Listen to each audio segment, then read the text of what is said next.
కార్ల halogen head లైట్లు ఉన్నాయి. వీటిని ఎల్ఈడి చేయాలి. లీగలా కాదా? చేస్తే ఎట్లా చేయాలి? ఇట్లా రోజుకు ఒక 10 డిఎంలు వచ్చి పడతా ఉంటాయి. ఇక ఇది లీగలా ఇల్లీగలా విషయం కొద్దిగంత పక్కకు పెడితే దీన్ని అసలు ప్రాపర్ వేలా ఎట్లా చేయాలనో చెప్తా.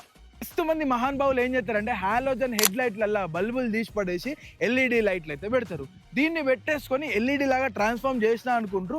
అట్లా ఎప్పటికి కూడా ట్రాన్స్ఫార్మ్ కాదు. మీరు ఎప్పుడైతే హాలోజన్ ప్లేస్ ఎల్ఈడి పెడతారో లైట్ ఇష్టం ఉన్నట్టు స్కాటర్ అయ్యి ముందట వచ్చే వెహికల్ ని 100% డిస్టర్బ్ చేస్తుంది. ఇవాటి రోజున రోడ్డు మీద తిరిగే 80% ఆఫ్ మోడిఫైడ్ వెహికల్స్ అన్ని కూడా ఇదే ఇష్యూ తీసుకొని రోడ్డు ఎక్కుతున్నాయి.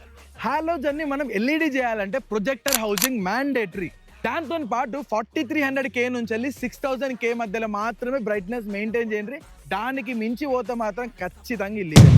మస్తు మంది తెల్ల ఎల్ఈడి లైట్లు పెట్టుకుంటే క్లాస్గా కనిపిస్తుంది, వెహికల్ రిచ్గా కనిపిస్తుంది అనుకుంటున్నారు. కానీ నా వరకు మాత్రం ఎల్ఈడి లైట్లు అంత ఎఫిషియెంట్ అయితే కాదు. ఎందుకంటే ఎప్పుడైతే ఈ వర్షాలలో మనం ఎల్ఈడి లైట్లు వేసుకొని తిరుగుతామో మనకు ముందట ఏముందో కూడా సరిగ్గా కనిపించేది. అదే హాలోజన్ బల్బులతో వేనామనుకో విజిబిలిటీ క్లియర్ ఉంటుంది.